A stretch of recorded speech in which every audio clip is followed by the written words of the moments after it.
Hello. This is what we are currently calling Global Scoreboard, and we envision this being the core product to explore Cerebro's data across youth, college, pro, men's, women's, you name it, it is going to be in here. And what you currently see is the homepage where you can see the most recent leagues that are coming into our database. You can see some recent games up here at the top. And then you can see some of the recent scoring leaders from men's and women's across all of the levels. And at any point in time, you can go to a box score. So I'll say I want to look at WNBA games and say I want to look at this game right here. I'll click on it. And what you can see here is very similar to what you would see on ESPN.com or NCAA from a formatting perspective, which is just your typical box score and the top performer up here. You can color code the top performer so you can see who was the top in each of the basic box score metrics. And then you can also look at extended stats. So these are going to be like everything broken out a little more. And then you can look at team stats, which is going to be who won in points, who won in field goal percentage, all that stuff. And at any point in time, you can click on any one of these players. So let's go to Asia Wilson. And you can see lots of different things here on player profiles. You can see any biodata we have on the player, ranging from height to nationality to high school class. We'll also have like state, weight, if it's available for the player, and then the shape of their skills over here. So with Asia, you can see defensive playmaking is awesome, shooting is below average, scoring is great, playmaking is good, around the rim is great. And you can see CRAM, which is our all-in-one metric. You can see that over her last 5 events, last 3 events, last 1 event. Then you can see badges, which these are going to be like your NBA 2K style individual skills based on the events you played recently. And then you can see recent box score. You can see recent key metrics. And then you can see the career competition history of the player. So in Asia's case, if I expand this, we have data on her going back to NCAA Division I, SEC tournament, and Division I regular season. And you can go up here, view the box score metrics for each of these events. You can look at the per 40. You can look at totals, all of that like you'd see on like an NBA.com. And if you scroll down here, you can see ranking information. And if it's a player with lots of ranking information, so a good example would be, I don't know, let's do AJ DeBansa.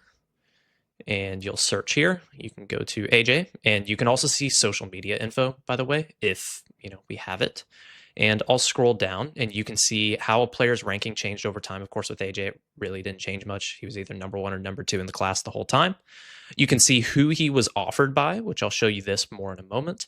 And you can see the NBA Combine measurements for the player if they have it available. And so, speaking of this offered by thing, if I go to Alabama, and what you'll see here is the roster of the team every single year. So you can see the roster and the tags on each player. So LeBaron was a returning sophomore this year. Amari Allen was a freshman. You can see where they went next. So Aiden Sherrill transferred to Indiana this offseason. So you can see that here, and you could click into Indiana if you want. And then you could go through all of these seasons back to 2011, 2012, and where the team ranked in each of the metrics by average or weighted average. So if I scroll down here, you can also see the box scores. This is, once again, just like you would have on like an ESPN or something, except for every level. And then you can view any one of these players if you want to and see their entire career history. And lastly, if it's a college program, you can see the offers they've made to players and how those players have performed recently. So if I want to take a look at the 2028 class and the players they've offered, you can see all the players they've offered, their latest national ranking, their high school, and then, of course, you can click on the player and you can see their full career history, which is pretty cool. And then there's this part, which is global search, and this is probably the most powerful tool in basketball right now, despite not being fully released. And this is a way to search for any player around the world across any set of criteria. So if I go here and say I want to look at all of the youth players in 2026 who have played at least 5 games, have averaged at least 10 points, 2 assists, and I want to see only those who have been offered by Duke. And I hit search. Boom. You can see the 5 players who meet that criteria and you can go as granular as you want here with stuff like see who is uncommitted, committed, see who's in the portal, number of offers a player has, and you can also filter by badges or any one of our metrics. So this is a really cool way to be able to search any player in the world. And I could do this for WNBA as well. So if I search that, you can do that. And then you can also add columns. So if you want to see a player's age, you can add their age. If you want to see their, let's say, country, you can see that. Or if you want to see their usage rate, you can also see that. So this is fully customizable across any set of events to find any player in the world. And it's really useful for recruiting. It's really useful for scouting. And it's really useful for like roster construction, trying to find players, especially if you're looking from international leagues, because there's really no way in the world otherwise to sift through all of these international leagues in one place. So that's why global search is so important to what this product is. And then you also have the ability to save players to lists via Workspace. So this is where you could save a player, you could add notes, you could save like your favorite teams, that sort of thing, and track the players on there.